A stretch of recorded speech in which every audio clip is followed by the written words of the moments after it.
The following is a presentation of the ForceCenter podcast feed.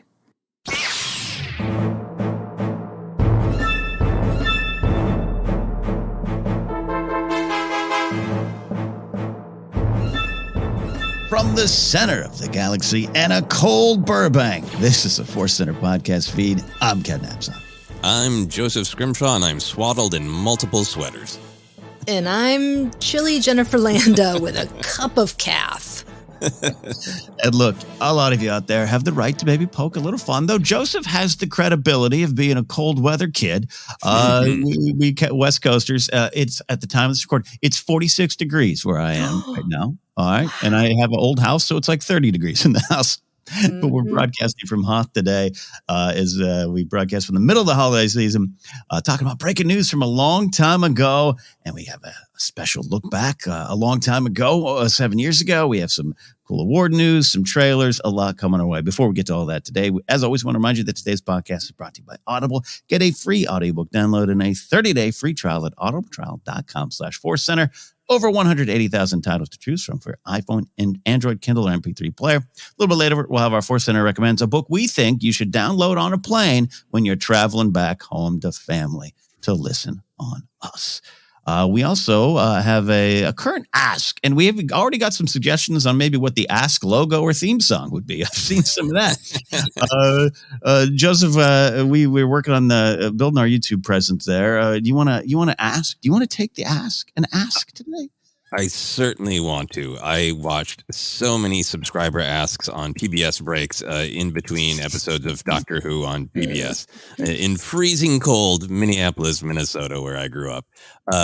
So we are definitely building on YouTube. We've got some fun things coming, and we want as many eyes and ears on YouTube to join us as we try to expand over there. So we had been asking for 6,500 subscribers, and we blew that away very, very quickly. So then we made a big leap to asking for 7,000 subscribers. Since we've been asking, we've jumped up over 100. So if you are a listener who also spends time on YouTube, or if you're a listener who wants to try out YouTube, or if you're just a listener who are like, I'm never going to watch YouTube, but I'll click that button, we would love to have your help. So try to help us get to 7,000. Yes. And cool things are coming. We've got some new content that's YouTube only on the way in the new year. We got some cool stuff, but also the live Q&As. And we got one this Friday. That's right. December 16th, 4 p.m. Pacific. We have a live Q&A. Joseph and I usually sit down, pour some drinks, answer your questions live. And we do want to acknowledge, we understand we have a lot of listeners in other parts of the world where we're not everyone in California. And next year, we're going to look at having some extra times to be live where, you and the UK can listen at a more convenient time. We're aware of that. But for right now, 4 p.m. Pacific this Friday. All right, Trailer Madness is almost here for the news, but before we do that, we always want to catch up with life and Star Wars adventures, and often they intersect.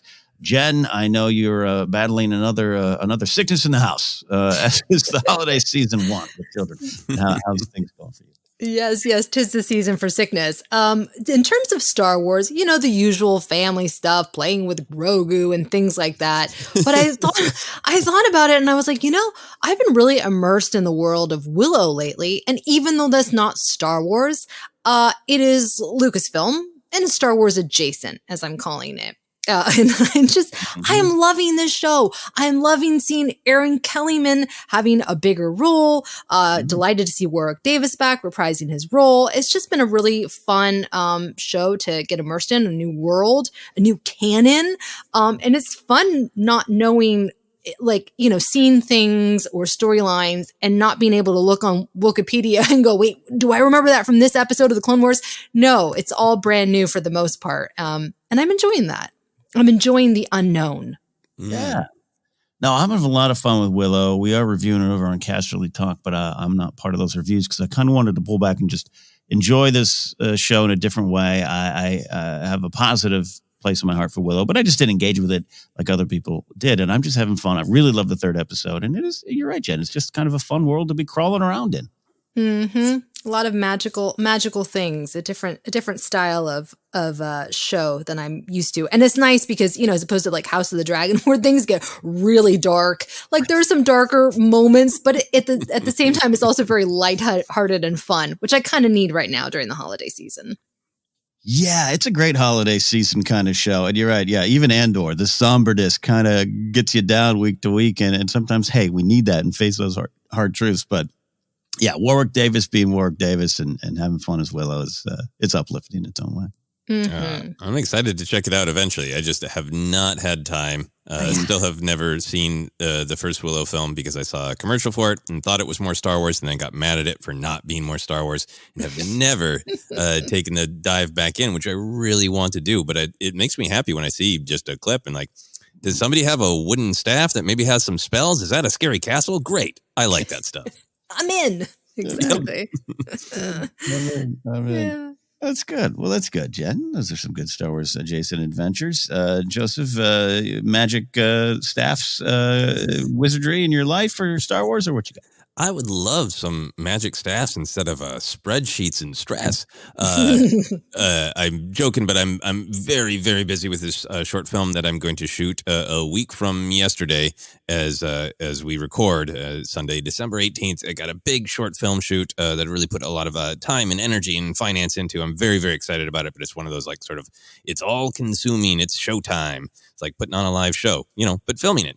But you still need all this stuff. So it's been a lot, and that's really, really taking up a ton of my headspace. And the way Star Wars is filling in is Star Wars is like a warm little blanket hugging me when I get to take a break. For when I have breakfast in the morning or lunch, I'm not leaving my computer because if I leave my computer, there's a risk of not getting things done. So I'm eating at my computer and watching an episode of Rebels, and I'm so enjoying my Rebels rewatch. Maul is so great. The Bendu is great. Just got up to the Mon Mothma Secret Cargo episode. And I'm really enjoying it for itself, all the Star Wars ideas, all the beautiful landscapes. But it's also just that really great reminder that we all have we have fun having such strong opinions and strong reactions to Star Wars when it first comes out. But it's always interesting to think the first time we see it is this big reaction, but then it really, the way it lives on is where we spend more time with it ultimately, and time and context adds so much meaning, not just from our own lives, but like the storytelling, right? Like the Mandalore episodes with Sabine, they were great and I loved them at the time. But now they have an even more interesting texture because of everything going on in the Mandalorian show. So I'm really enjoying rewatching Rebels in this new time and in this new context. Love that. I think I might be trailing you on that there and getting there and have a good new get back to watching on the treadmill, which is my spot to just kind of zone out. Well, that's some great stuff going on there. Yeah, and I know you got a lot going on, Joseph. So to find that comfort in Star Wars, even for 22 minutes over breakfast. Yeah, it's just really great to have that feeling of like, okay, this is stressful. I'm excited to be doing it. It's good to be doing it. I'm stressed. But if I just finish this one scary thing, then I can watch Chopper assault someone. Great. And I can look forward to that. Oh, the journey of Chopper. My Star Wars and Life adventures are a little boring. Busy time for all of us. Had a fun, busy Saturday that ended in a frustrating way at a stand-up show in Burbank that just was a whole nother podcast worth of struggles. But I always go in those times. I always go to Qui-Gon. I think I have to analyze what Qui-Gon means to me even more as a Star Wars fan as I get older. It's amazing how many times I'm like, man, it is just like Qui-Gon said. And I have to be kind of mindful of the moment more on stage and have my mind be present there and not worry even about the prophecies in my own head about how the set's going to go, good or bad. Actually focus on the present. Jedi and comedy. Not a lot of funny Jedi, I don't think. And I think Kenobi's pretty wry, Rael Averos, but, not a lot of cut-ups and cards in the Jedi Order.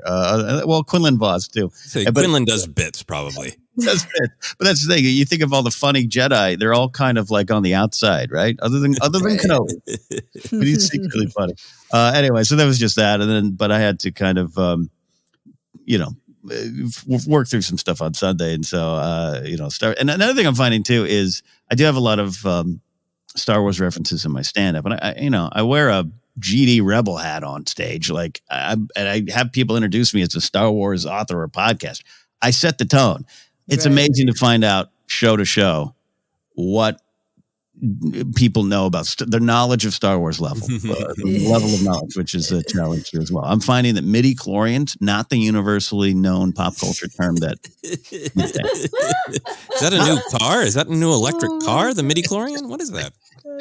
I have a reference that I'm stubbornly standing by in my stand-up. That I'm gonna have to. Maybe that's the lesson. I gotta let it go. That's another stand-up lesson. Star Wars and Jedi. So happy to be here though, hanging out with all of you. And we got some good news. We got some trailers to get to. Even though the trailers are one of them very familiar. We'll start with that one though. It is a new trailer for The Bad Batch. He had the Game Awards going on this week, and that got some press we're going to talk about. But in the middle of all that, for Star Wars fans, we got the Bad Batch trailer arriving ahead of the second season, which hits the ground running with 2 episodes on January 4th. It will run through March 29th. There's a list of episode titles out there. Some people maybe don't want the title. Sometimes actually, it's a good place to start. Off the cuff question here. Jennifer, what's your relationship with even titles? Do you want to know them? Is that too much of a roadmap for what the show's going to be about? Normally I might say, yeah, like with Andor, I don't want to, or like White Lotus, like I don't want to know the title of the episode because then my mind starts, spiraling. But with Bad Batch, I don't mind it because, it might help me kind of figure out where we're going to be going. I don't mind it. But yeah, the live action, for some reason, I definitely have an aversion to it.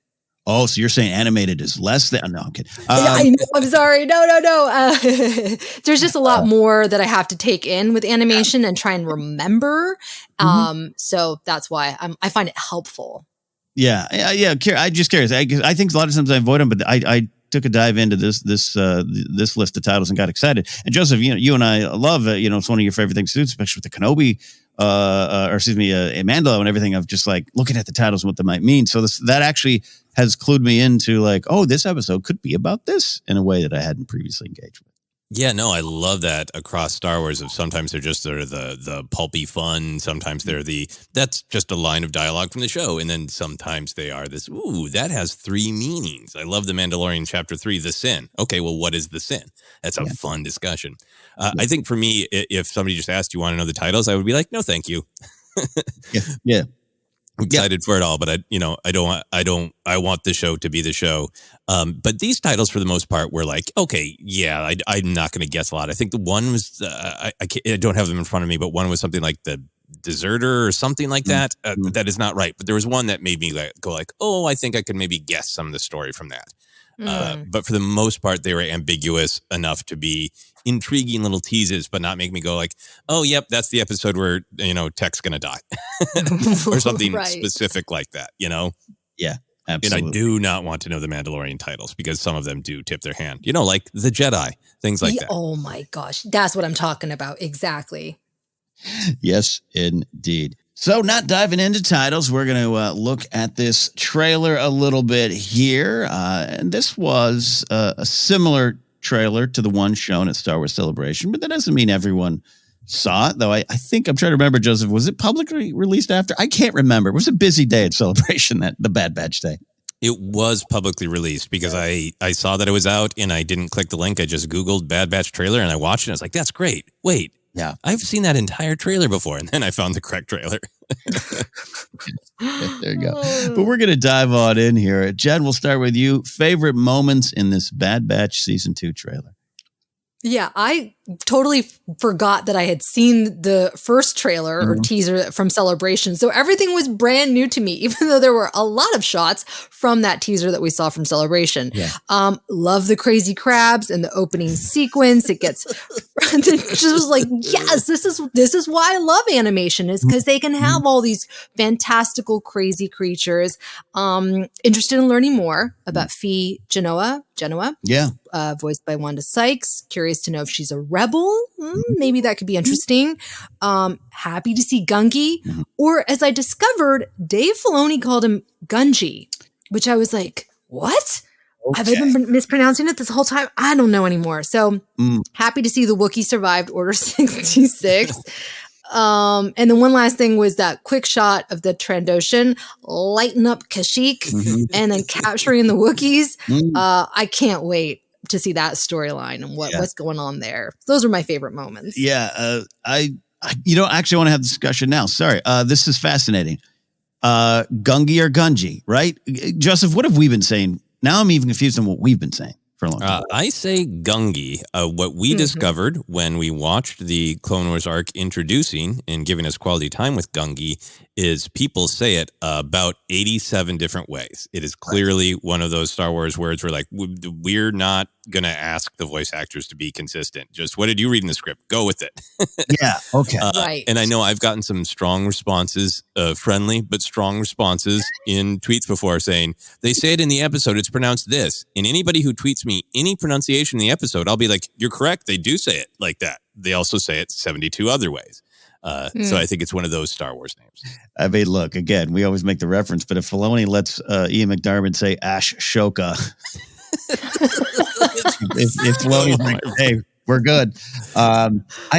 This is fascinating because, yes, I have said Gungi as long as I remember. And then, I do remember that Clone Wars report. I was having dinner recently with just kind of a group, and I'd met someone new who was like a Star Wars fan. And he was like, my dog's name is Gungi. And I was like, well, what's that about? Like, well, Wookiee Jedi. And I was like, do you mean Gungi? And he's like, no, it's Gungi. And I was like, I'm pretty sure it's Gungi. And then we had one of those, a couple drinks in hotel bar discussions where I was like, hey, it's Star Wars. Leia, whatever Jan Dodonna wants to say is what it is at the moment. So anyways, that was fascinating. I think I'd forgotten the Filoni of it all, of how he says it. So, hey, we'll see how they say it in Bad Batch. Wrecker might say it. Gungi. We'll never know. Maybe it just cannot be translated. Maybe Chewbacca is being mispronounced by everyone he encounters. I think that would work for me. I'll just list some of my favorite moments here, then pitch it to you, Joseph. Remixing some of the things. I do love the crabs. They're just so vibrant and bold and different, and we are, in this weird era of Star Wars where, because of wonderful shows like Andor, some of the things that Kenobi's done, even the Mandoverse, all that kind of stuff, we often pit these kind of styles against each other. It's all one wonderful galaxy. And I like to think that even as they are on Ferrix and the brick and mortar of Ferrix is trapping them in, you also got crabs running around an island planet. It's the same wonderful galaxy. I do love that moment. I love the new designs of the armor, the aged up Omega, clearly a little bit more comfortable. And yeah, I'm a big fan of Wanda Sykes, whether it's her stand up, very poignant, especially the last few years. And also a big fan of Curb Your Enthusiasm. So Wanda Sykes on that show yelling at Larry's always been one of my favorite things. So much like Rhea Perlman jumping from Cheers to Star Wars, I love Wanda Sykes showing up in here as well. And the Gungi moment is pretty darn cool. Joseph, some moments and jumped out to you? Yeah, I mean, my number one moment is the longer scene of Gungi retrieving his lightsaber and growling in that defiant Wookiee Jedi way. Really excited to just see that character continue. The character's always been really fun and interesting and cute and charming in that Clone Wars arc, but continuing what is kind of my favorite thing probably about Bad Batch is what is going on with all of these different people and factions in this time period, having a Jedi present and a Jedi Padawan. And, hopefully it will either answer or continue the theories that Gungi rescued Grogu. So I'm very excited for that. It was a great one. I really, really love the clip of Echo saying we should be doing more. Echo, as we've talked about, I really love his story and his perspective. I don't feel like he got as much time or focus in season one. So having him featured in the trailer and having him featured with his perspective as somebody who has been through absolute hell and knows what it is to be rescued, knows what it is to be given help when it's desperately needed, wanting to do more. I love that. Totally agree about Fee Genoa. I really like that if the Mandalorian is casting, grizzled old surprise people, this show is casting great women comedians who have a great, no BS, Hunter, I'm going to tell you how it is.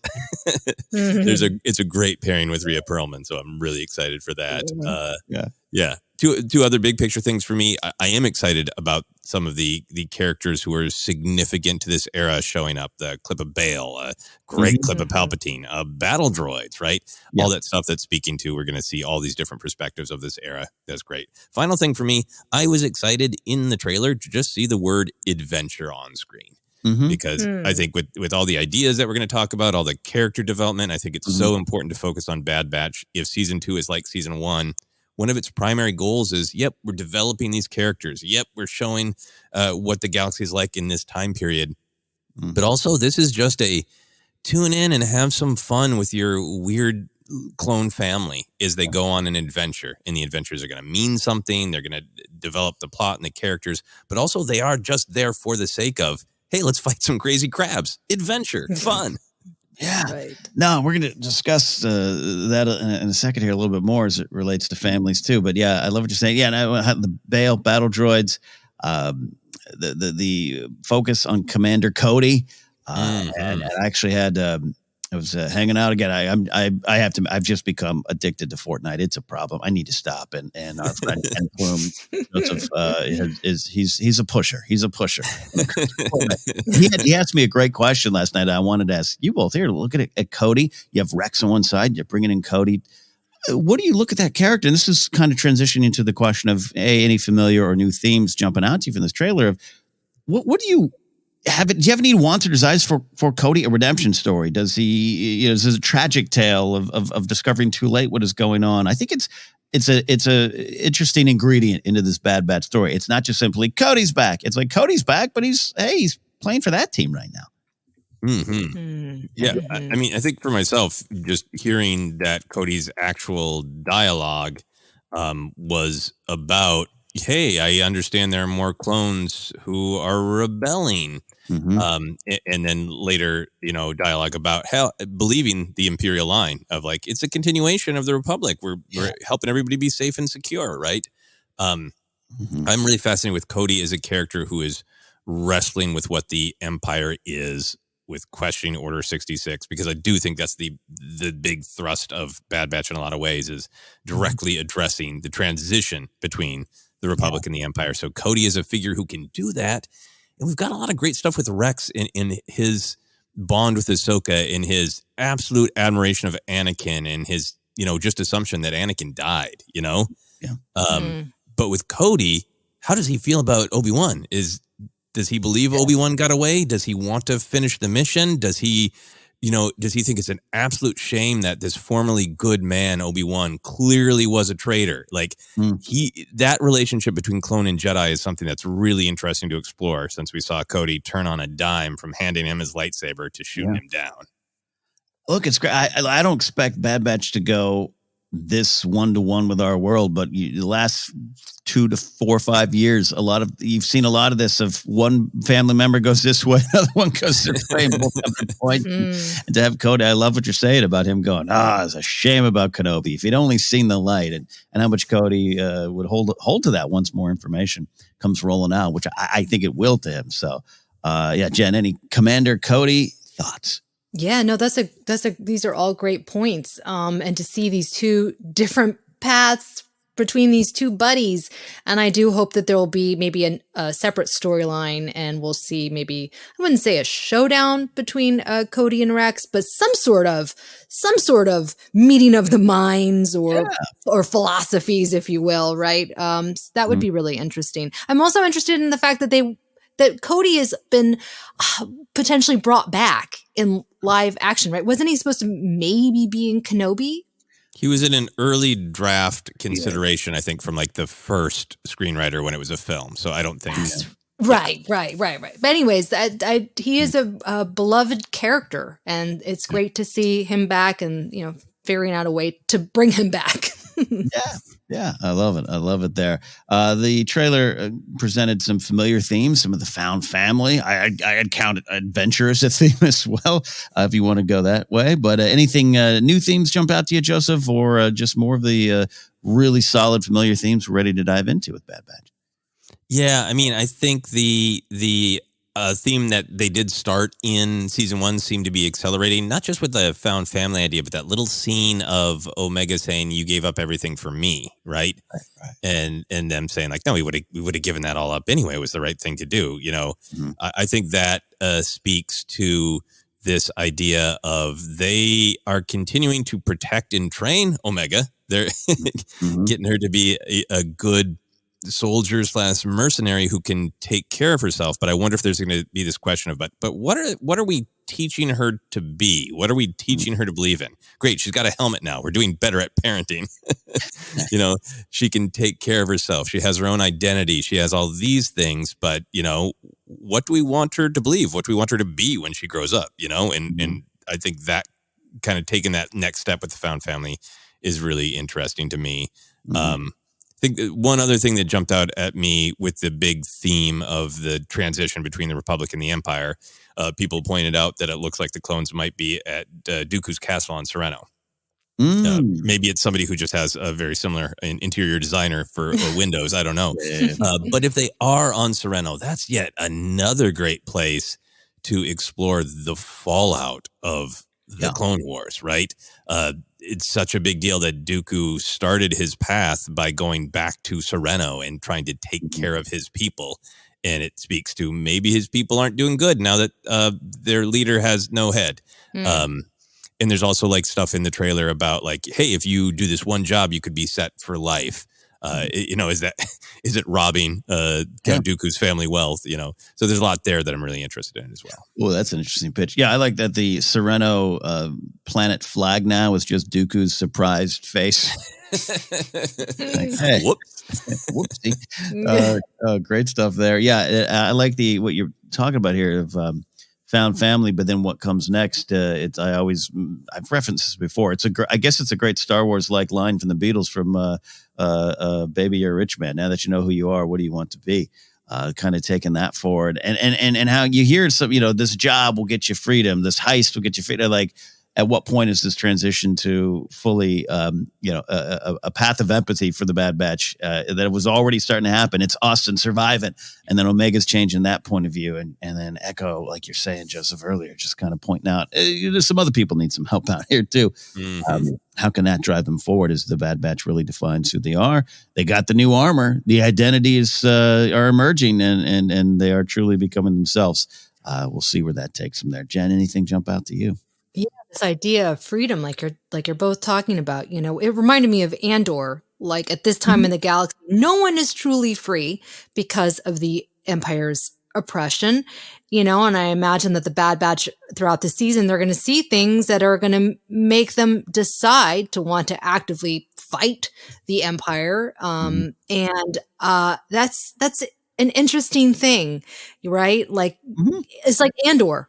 He finally escapes to Niamos, this wonderful island, but the Empire still finds him there. No one is ever truly free at this time in the galaxy. So, and then also makes me wonder who's going to make it out alive. Is everyone from the Bad Batch going to make it out alive? I don't know. Save Gonky. # save Gonky. Well, look what you're saying too, Jen, and I think I personally want to kind of try to avoid the conversation that's always goes back to Andor right now about the way they presented the world. But I also think it's very interesting. I don't want to avoid it. You have Andor on one end of the story, literally coming closer to the end of, the 19-year period between episode 3 and episode 4, where the oppression is really set in. And you got Nemec giving this speech of, it's on every level that they've moved in and taken over our hearts and souls and minds and worlds. And you got the other end here, which season 1 is literally the beginning. And now we're playing around that era of this safe and secure society is rolling out and who's buying in and who's not. We saw that a lot in season 1. I think it's an interesting bookend, and it's 2 different presentations, 2 different styles, adventure crabs and, somber prisons. It's 2 different versions of it, but it's definitely, like we keep saying, it's the same galaxy and some of the same themes. I'm interested to see the beginning of the story even more here.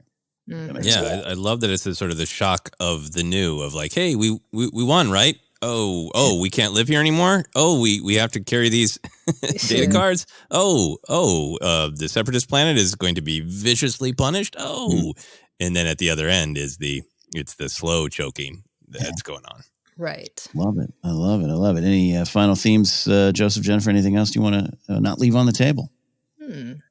I think the only other thing for me is a continuation of season 1, that great line about like, hey, if you pull this heist, you could be done. And that great question of, do they want to be? Because if the clones stop fighting, then who are they? I don't think Wrecker's just kicking back on a beach, you know? Mm-hmm. Yeah. Yeah, I don't see. You want to go to Niamos? Yeah, I don't think so. I hope they go to Niamos. I hope they just go crazy on the Pizzos. And the what's the crunch they have in that? I always forget that Wrecker likes the. Oh yeah, I forget too. Ord Mantell Crunch, maybe. Mantell Crunch. Yeah. Oh my gosh, that's right. So many treats. Final thing I want to discuss here. There was some hubbub. We love some hubbub in the Star Wars fandom, and I had missed it the first time. I want to shout out our pal Lauren Romo, the Galactic Podcast. She pointed out to me, and I went back and watched it, and now I can't stop going to it because I think it's hilarious. The end of the trailer on some versions, I think YouTube side, the version I linked to from StarWars.com, which might be the YouTube version. I swore it. Some versions didn't have it, but the trailer ends with just a VO tag and a wonderful old style radio voice. Parents, the new season starts January 4th. And this ruffled some feathers. There was some discourse over this. So what do we make of that? And the old Star Wars fandom not liking that or liking it? Jen, we are going to start with you as a parent. What do you think? I was shocked because I was doing a trailer reaction and filming myself, and I thought maybe there was a mistake. I was like, parents, maybe dictate the text because I had it on captions. I was so surprised. And then I felt a little weirded out. I'm like, wait, what are they trying to say? Like, I shouldn't be watching this, or my kids should be watching this. I think what they meant was that they were reminding parents that this is a kid-friendly show because we have had Andor, Mandalorian. That could be kids can kind of watch it, but definitely kids are not watching Andor. I'm going to guess, unless they're a little bit older. So this is like, hey, parents, literally in the kitchen, and you hear your kid watching this trailer. Hey, there's a new Star Wars show coming out. It would grab my attention if I heard my kid on YouTube Kids watching that trailer. So I don't know. I just think it was a reminder. I've never seen anything like that. I can't think of the last time I've ever seen anything like that. It as not like a joke. They were serious, I think, right? Yeah. Yeah.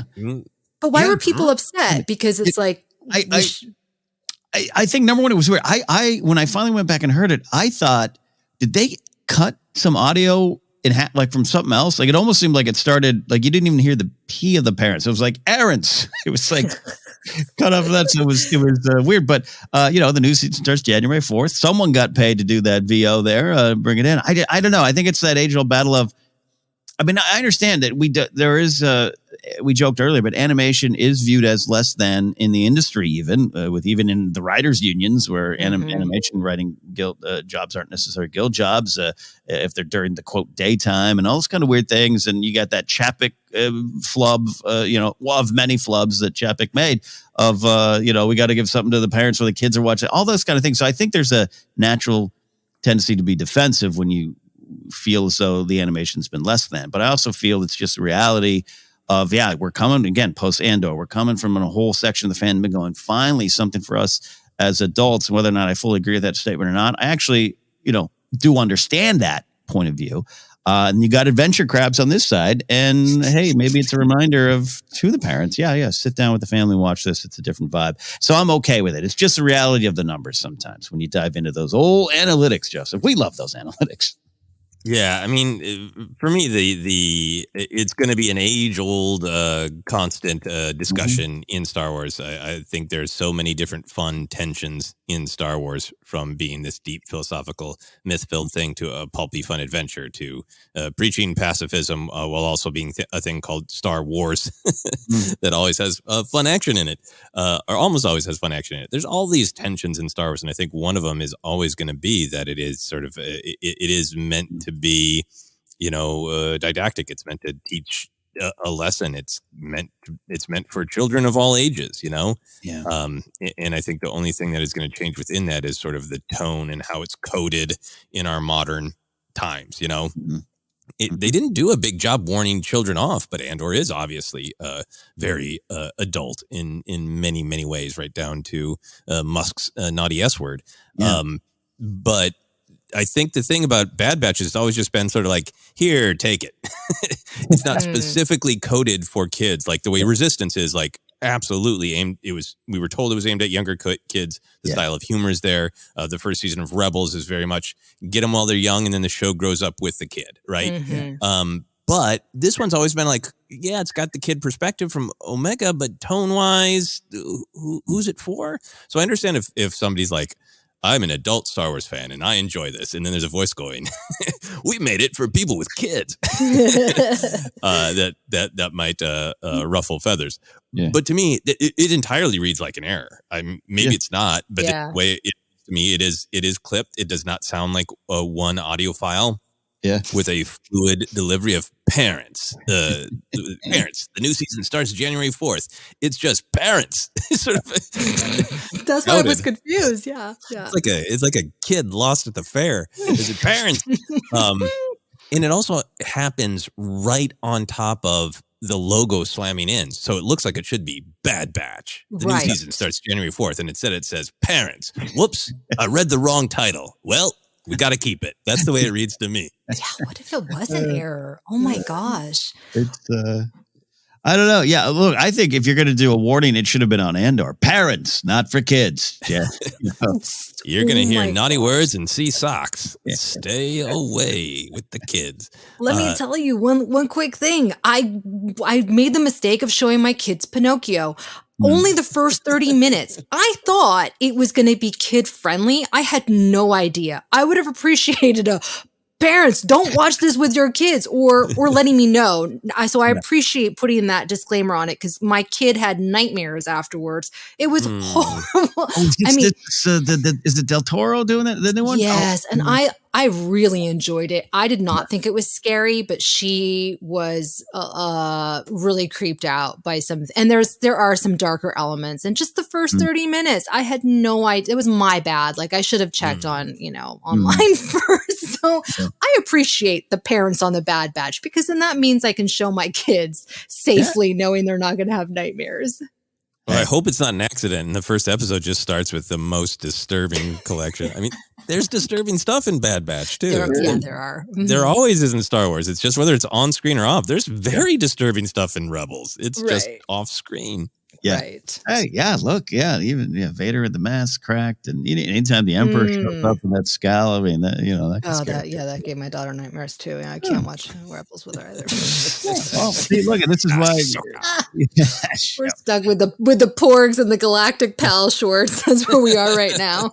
But this is why we appreciate your perspective, all your perspectives, Jen. But this is an important one because it speaks differently to you than it does to me or Joseph or a lot of other fans. So there you go. All right. Well, we've taken a look at the trailer for Bad Batch, January 4th, 2 episodes drop. Of course, yes, we'll be reviewing that here on ForceCenter. Before we take a break and look at the video game side of Star Wars, we have an audiobook we want to recommend for you. Joseph, what do we have today? Oh, dear listeners, savor it, because this might be the last time that we are recommending Padawan by Kirsten White. Ken and I are discussing this book very soon. I am almost done reading it. It's happening. If you want to catch up and listen, we do suggest the book, enjoying it very much. Absolutely. If you want to download your free audiobook today, go to audibletrial.com/ForceCenter. Again, that's audibletrial.com/ForceCenter for your free audiobook. I'm almost done as well, but not as close as I thought. I actually looked at the page numbers and went, I thought it was less. So I have a lot of reading to do today. We're going to cover that this week. All right, quick break. On the other side, we've got video game news, award news, and a special look back at this day in Star Wars history. Stick around for more ForceCenter.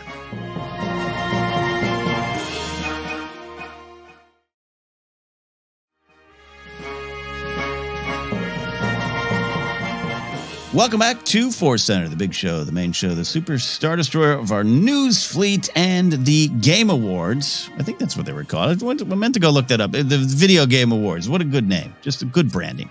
The Game Awards. There was a new trailer. It was anticipated. I saw a lot of people getting ready. The tweets are getting out, and that kind of was exciting. And then a lot of people reacted to it. We got the new trailer for Star Wars Jedi Survivor. It was released. This, of course, is the sequel to Jedi Fallen Order. The story picks up 5 years after the events of that first game. So roughly, sometimes Star Wars math is a little fuzzy, and I'm not the best at it, but it's roughly 10 years after the fall of the Republic, if you want to put it down. But we'll let Alex and Molly explain that in more detail there. So looking at the trailer there, we want to start with some of our own favorite moments. Jen, I'll start with you.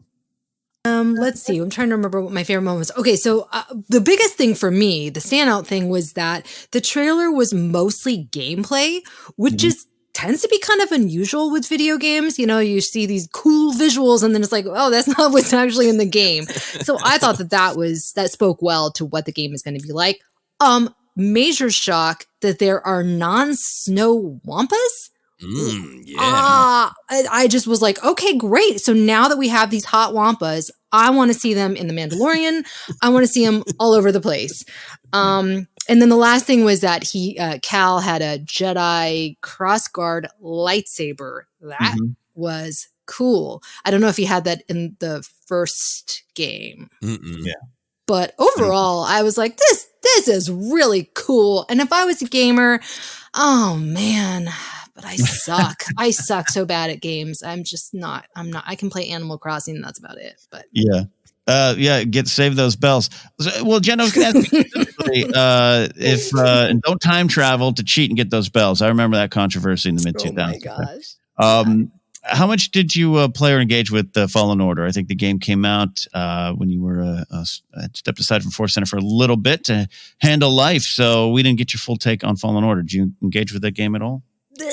No, not at all. And I have it. I actually went and bought it after I started seeing some of the connections that it had to Kenobi. And then I went, I got to play this game, because I had been hearing people talking about this game and really enjoying the story and the character of Cal. And that I got the feeling, or I get the feeling, that at some point he's going to make an appearance in live action. I just feel it, because the actor that they cast, and I can't remember his name, people have really commented on how great his acting is. So I'm like, well, of course they're going to bring him into live action if he's that good, right? And if people love the character, why not? Why not? Yeah. So yeah, I don't have too many. I have no idea what the story is about, but it looks cool. That's what I'll say. Yeah, of course. Cameron Monaghan is the performer. It. Yeah, and he's been in a lot of things, of course, even going Malcolm in the Middle. So it would make a lot of sense, that kind of jump there. So that's good. Joseph, and we should definitely have a conversation about the woodland wampas, or whatever they're being called, and the style of wampas present in other forms. Shadows of the Empire, some different kind of wampas. So they've been out there. Yeah, but it's buried in your Star Wars mind if you don't remember it. I was refreshed by Twitter this weekend. So just some favorite moments for you from the trailer.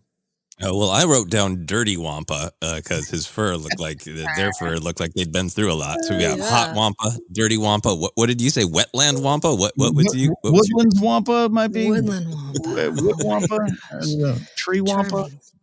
Oh, I love this. I'm very curious to see what the deal is with the Wampa. Probably while it slaps me about while I try to do a cool, unnecessary lightsaber flourish and it smacks me about. No, there's a ton of great moments from gameplay to story stuff. I totally agree with Jennifer. I feel like there was what looked like gameplay. And I think one of the things that I was excited about in that just Star Wars should be fun and exciting, and that's a part of what gets us here to then engage, hopefully, with the big ideas. I think a major attraction of a game like this is, are there cool lightsaber and force moves? And I liked how much the gameplay was like, look, you can do this now. Yes. Here's a different cool thing with your lightsaber. Here's a different way to throw people around with the force. Yeah. So I did like that gameplay stuff. And then the story stuff, I really think they're creating a great hook that trying to keep it spoiler light for the first game, but that we end with a crew. We end with another found family, and that family looks to have gone their separate ways is a really intriguing hook. I really love the Jedi Seer Junda, and in particular, I loved seeing that little scene where she says, "I hear you've been busy making yourself the Empire's most wanted," gives us a clue to what Cal has been up to, that he's not hiding his Jedi abilities and Jedi ways. But what I really love is her wall of Jedi archives. Yes. That had been something that the character was interested in, of like, let's rebuild quietly a little bit and keep some of the information. So I love building up something that Luke can go find later. So that was one of my favorite things. The Dirty Wampa. All of the animal shots were great. To see that we're going to be able to interact with animals in lots of different ways. But the shot of Cal flying through the air, holding onto a space bird's legs. Oh my gosh. Amazing. I would like to do that for several hours. And it also just really, amused me because in that Adult Swim show that I wrote for Tigtone, there's a bit where I wrote where the main character Tigtone does that exact move. So it was really, really funny to see. And I would suggest people to go check out that episode of Tigtone. But in the great animation cataclysm, it's been taken off HBO Max for a tax write-off. Unbelievable. We live in a beautiful time, don't we? Mm-hmm. Yeah. Wow. Speaking of less than, huh? Yeah. Yep. And then final thing for me, Ken, I'm really intrigued by there is clearly an Imperial threat still for any Jedi, and what I assume is the Grand Inquisitor was in the previous trailer for this video game, but then this one seems to be introducing some sort of criminal bounty hunter, other faction invested in conflict with Cal. So I like the idea that the conflict isn't just being hunted by Inquisitors, but something different as well. Yeah, that's a new wrinkle. I like a lot of that as well there. And I'm with you on some of the gameplay, the action, the animal stuff. We'll get into some questions, wishes, and maybe concerns based on the previous game there. But for me, I think, Jen, you're so right to actually see some of the gameplay, to give you an actual sense. It's like every year I'm like, wow, the baseball games are going to be so good. It's like I can actually play. Oh, no, that's just the cinematic of the baseball game I play, not the actual game action. I've fallen for it my entire video game career. But this is great stuff. I like the worlds, right? Like that's one of the reasons I want to play a game like this. And it's not quite, at least the first game wasn't quite 100% open world, but you do get a sense of where you're at, and you get to go kind of walk around and get trapped and find your way out and turn the corner and see something beautiful. There were some beautiful Star Wars vistas in this, and that just kind of makes me excited. The story stuff, I agree with you, what you're pointing out, Joseph. Interesting to have them kind of separated. I know we got a novel coming out from Sam Maggs is writing that one, so that is coming out. The Scars, Battle Scars. So interesting to see what happens there. But I kind of like that. It makes some sense. We could kind of for a video game to reform everybody. Maybe you got to go find your squad mates. Where's Marin? Everyone's concerned about that angle. So there's a lot of cool things there as well. But yeah, I do want to ask any questions, wishes, concerns. Jen, I know you didn't engage with the game, but did you hear some of the things that popped out? It's a very well-loved game, by the way. I want to be clear.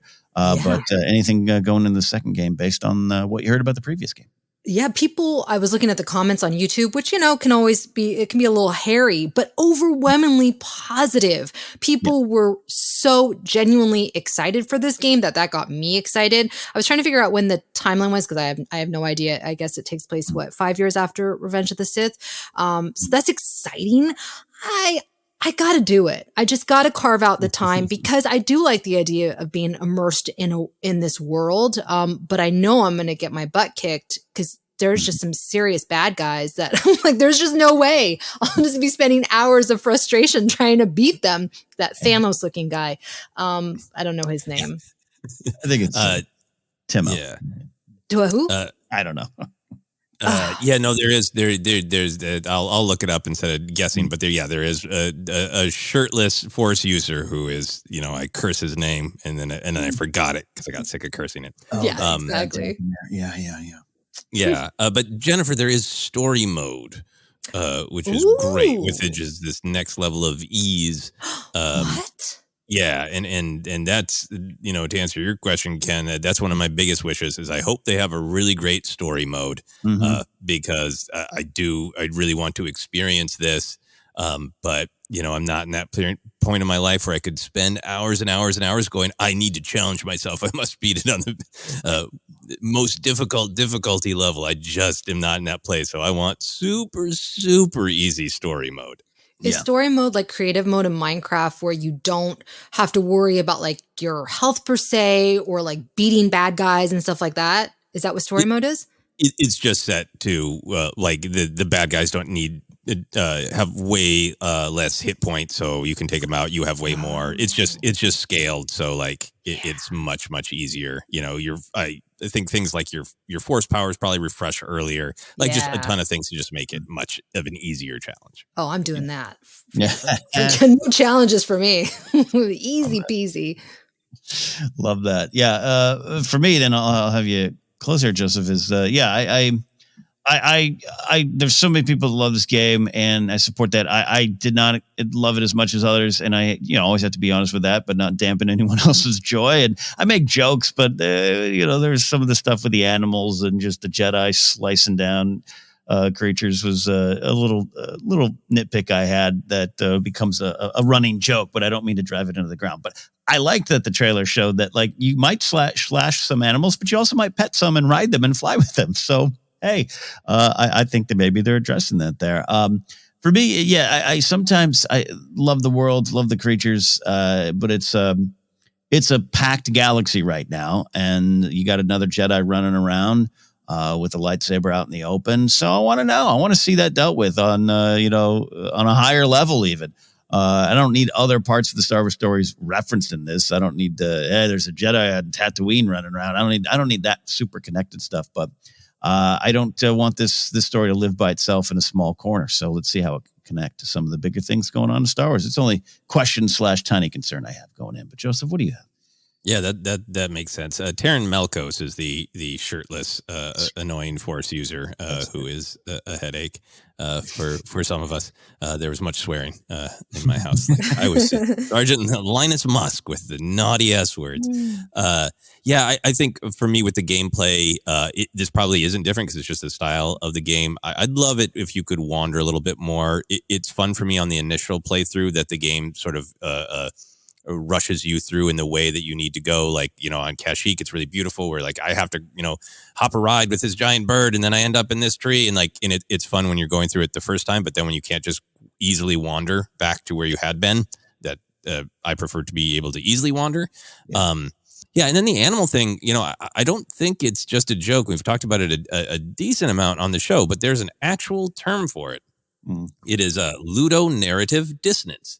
Ludonarrative dissonance is the conflict between a video game's narrative told through the story and the narrative told through the gameplay. And I think what people experienced is ludonarrative dissonance, where Cal, as was going on, was reconnecting, and Serjunda was reconnecting with the key Jedi tenets about we are all connected. Everyone matters. Everything matters. We need to use our powers to help people. I just made this speech. Now I need to walk across a field to a temple, and on the way there, I have to slaughter 15 frog guys. So there's a conflict between what Cal just said and the actions that the video game is asking you to take as Cal. And we've even heard from some listeners who are like, I put the effort in to evade the creatures, so I turned it into not ludonarrative dissonance. Right. But the game is asking you, the simplest path forward is through slaughtering animals in the first one. Yeah. So I feel like they are directly addressing that by putting in the trailer, look, you can make friends. You can ride them. You can hang from them, that I think it's really, really addressing what I think is a legitimate critique. There you go. See, I wasn't crazy, folks. It's backed by science right there. That Battlefront 2 story, I even though it was shortened from what even the writers wanted to do, I just love it. And all the stuff in Pili, it's great. And I think Idenverse is a great character. So that's just my but there's so many people who just absolutely love these characters. And I do too. I think Cal's a great character. Serjunda's a great character. Marin's wonderful. A lot of things. The trauma, the recovery, everything. A lot of big themes in the first game. So I don't want anyone to think I'm not there for it. And I'll be sitting here playing. I got my PS5. I had to hunt it down. I had to go down into the basement and knock on the door 3 times and say the password and get my PS5. I'm ready. I'm ready to play this game. Which is, as Joseph has, you've joked too, but that's something else too. That's means not as many people are going to be able to play the game right now. I'm very excited for the game, but finding a PS5, affording a PS5. Right now, almost everything I watch is through my PS4. To play this game is an incredible investment of time and money that has nothing to do with the game itself. Yeah. So that's a little bit of an obstacle for me. Yeah, no, I think that's very realistic, and we'll see that factors in. All right, there you go. That's a look at Star Wars Jedi Survivor. Hey, we're very anticipated. We're excited for it as well, even though our relationship with this might be different than, say, Alex Damon, who absolutely loves this game, and I always tease Alex about it, but I love Star Wars Joy. Speaking of Star Wars Joy, we're going to close with a quick look at some award news. Andor, the show, the series came up big in the Critics' Choice nominations, and as of this morning, added one in the Golden Globes. Andor was nominated for Best Drama Series, and Diego Luna was nominated for the Best Actor category in the Critics' Choice Awards, which will air on January 15th, kind of the early award season kind of show there. And then this morning, Diego Luna got a Golden Globe nomination. Golden Globes, they're viewed a little differently than they were even 2-3 years ago, and definitely 10 years ago.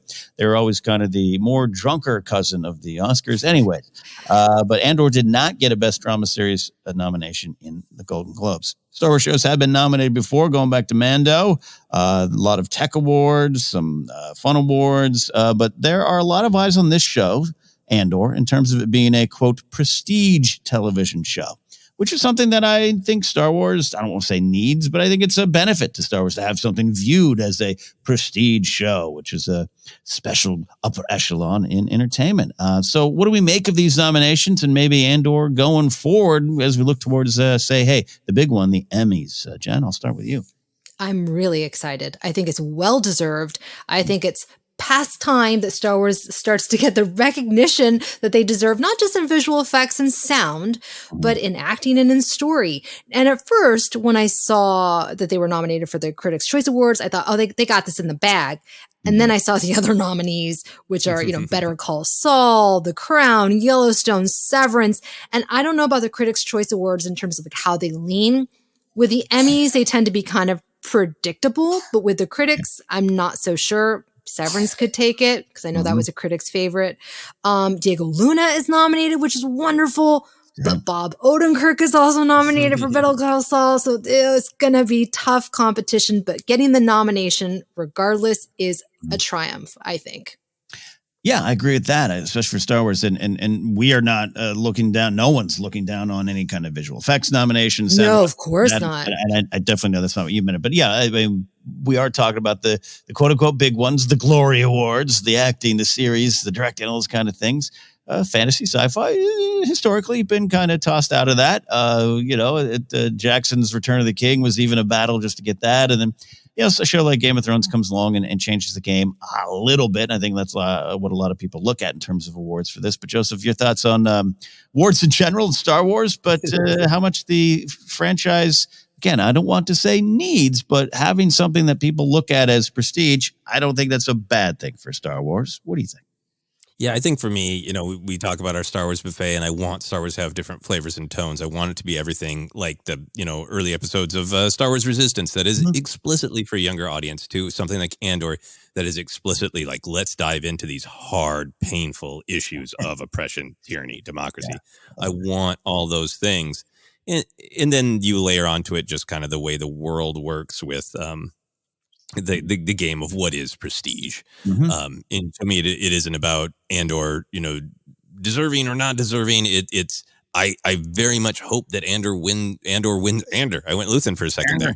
I hope Andor wins. I hope Andor wins a ton at all these different awards. I don't know if it will do a ton for Star Wars because I think it might just reinforce Star Wars can be highbrow.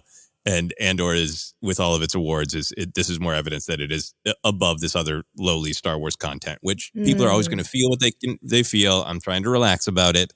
That's not the way that I'm going to look at it. I want to look at it as a buffet with different styles of storytelling.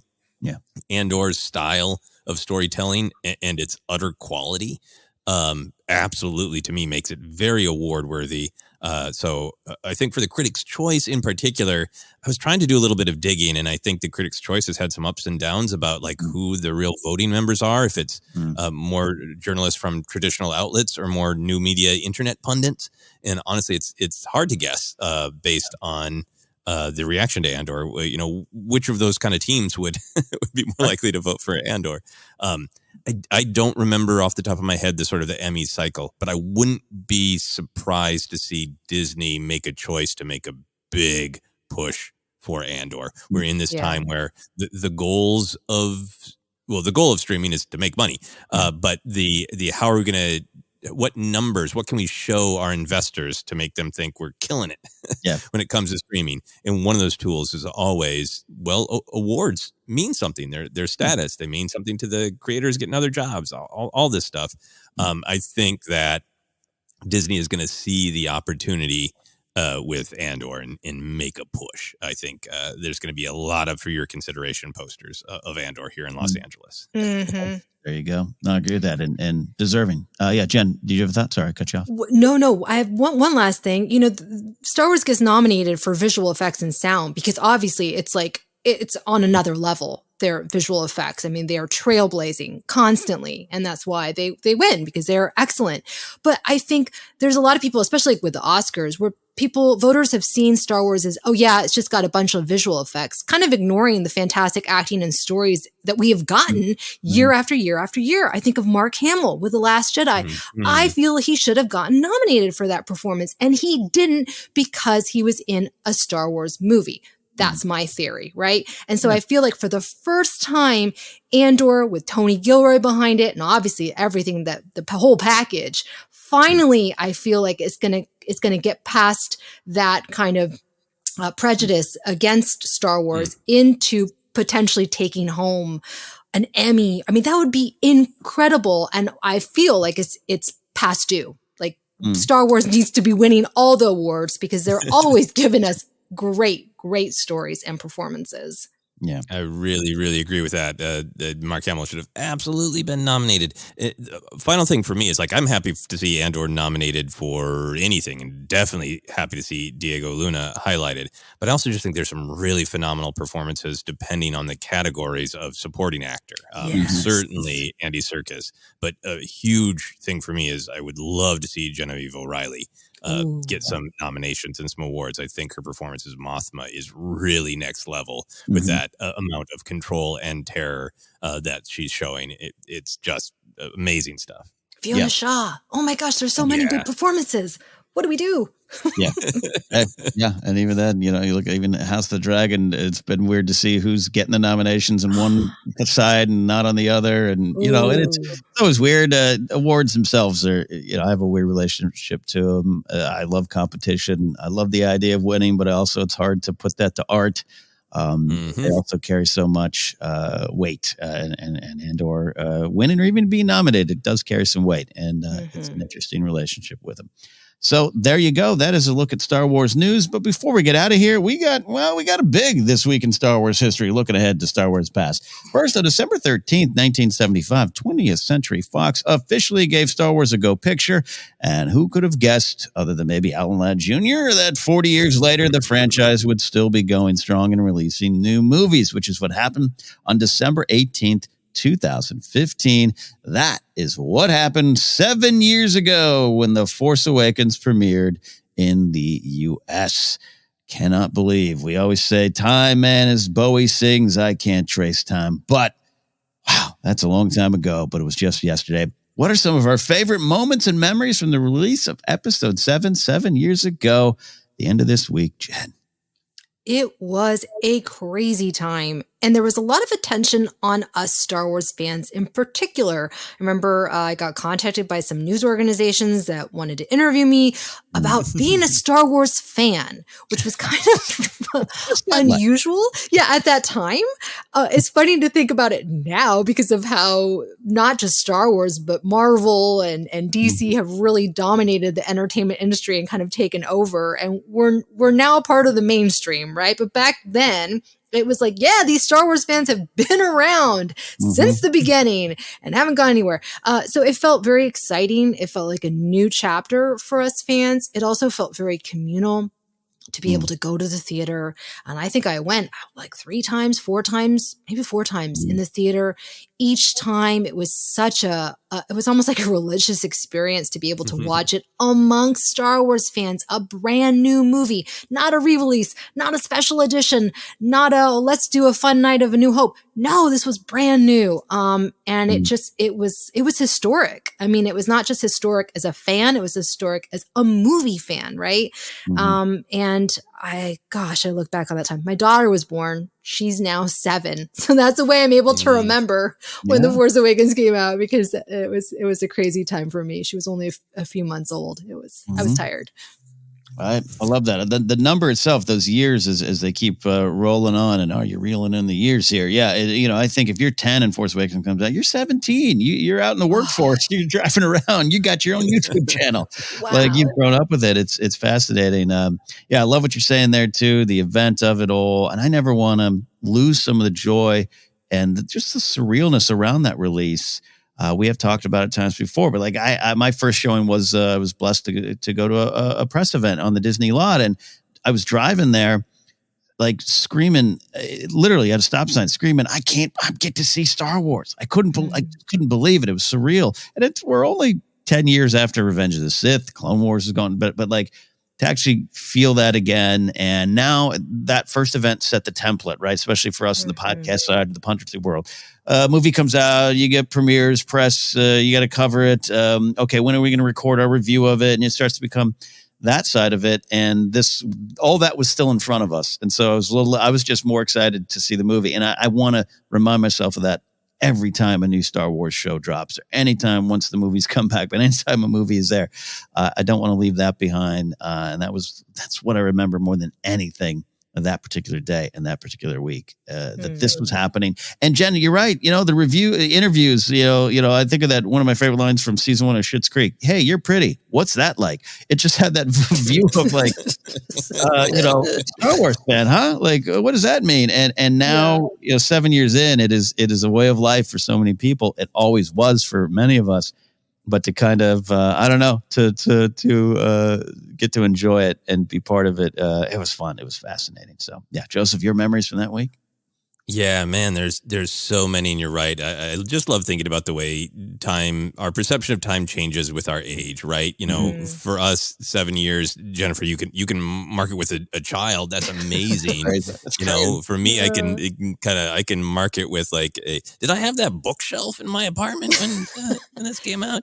Like but to think somebody like, somebody who is choosing to go to college is like, they were in high school and they are almost done with college. Like, that's bonkers, right? Wow. So I always wrestle with those kinds of like the time perception differences and how much our lives change, all that. But for me, I think the magic of that weekend, since then, it has become an understandable discussion about the nature of nostalgia, about the industry's desire to look back to anything that had been popular in the past and see if it can be sort of revived.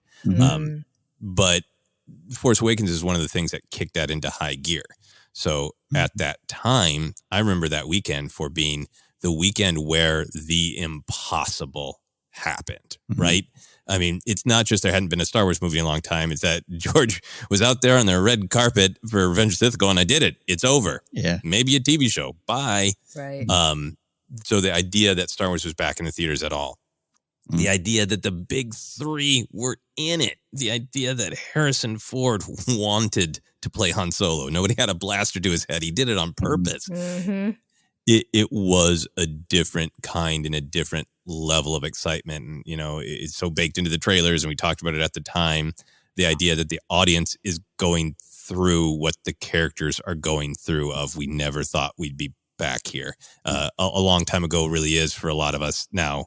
It really was a long time ago. All that energy. I remember being so excited trying to buy my tickets that I locked myself out of the apartment, and my wife had to physically run to the theater because I couldn't get them online. Oh, I remember that. Yeah. Talking about that. It's like the only time I've ever locked myself out of my apartment and just is utter just like, I can't miss this. I so miss the ArcLight in Hollywood. It's more than just a movie theater. The space was physically built to be this celebration. Like the lobby is this circle of energy with a bar restaurant on top looking down. It's a perfect space to capture and celebrate film. And that I've been in that lobby since then for Black Panther and for Infinity War and just a bunch of amazing times, but nothing like that, just explosion of joy and excitement. And I was walking through that trying to enjoy and soak up all the joy, and also just not listen to anybody's speech just in case somebody had a spoiler. Right. Yeah. Saw the film like four times that weekend, and my final memory is recording the review that Ken and I did.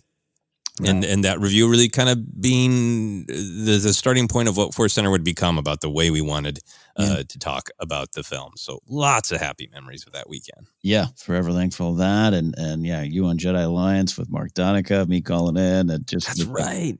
Easy to say a similar time, but just the template for what was going to come forward of how we discuss these things, not just only for us, but for the industry itself, was being formed right then and there. So there you go, kids. We were there. We were there when Star Wars Force Awakens hit theaters 7 years ago, December 18th, 2015. All right, that is a look back at Star Wars history. And now we're going to look ahead to where you can find us. We're on Twitter at ForceCenter Pod. Facebook page is ForceCenter Podcast. We're on Instagram, YouTube as well, as we said up top. If you want to just head over there, hit that subscribe button, whether or not you spend a lot of time on YouTube or not. Or maybe, hey, you are a YouTuber, you can watch every day. Hit over there if you haven't already. Some cool things coming. Podcasts available in a lot of spots, including Acast, iHeartRadio, Apple Podcasts, Google Podcasts, and more. Merch available at tpublic.com/user/ForceCenter. You can support us directly at patreon.com/ForceCenter. Always love having new patrons. So we had this week about 3 or 4 new people join and headed into that Discord where they can talk about Star Wars with ForceCenter friends every day. You can find me at Ken Napzok. Go to my website, kennapzok.com. You might be able to get them for the holidays if you want to book. A personalized copy of Why We Love Star Wars is available through my own store there on my website. Jennifer, where can they find you? You can find me on, let's see, what social media sites am I on currently? I just signed up for Mastodon at Jennifer Landa, Instagram at Jennifer Landa, Facebook, sometimes Twitter, but definitely on YouTube at Jennifer Landa, where I'm posting reaction videos. I'm doing Willow reviews, recaps, and on TikTok at Jennifer Landa 1138. Good stuff indeed. Yeah, we are in Hive Social at ForceCenter, but we'll see what's going on there. They're getting stuff settled, and we'll all be back. Joseph, where can I find you? You can find me on all the social media that you care to visit. Instagram is great, at Joseph Scrimshaw. TikTok is great, at Joseph Scrimshaw. The Hive Social, when it comes back, at Joseph Scrimshaw. I'm still on Twitter, but man, it is changing as we record. So hopefully we will all have a good place to gather. You can also go to YouTube, and when you are clicking that button for ForceCenter, you can scroll down to the bottom of our page and see all of our own personal channels as well. And I would love for people to visit me at Joseph Scrimshaw on YouTube for all the stuff I got coming there as well. Love that. All right, that is it. So for Andor and the awards, the Bad Batch team, and all those cute little animals that are going to survive Jedi Survivor, we'll see you next time here on ForceCenter.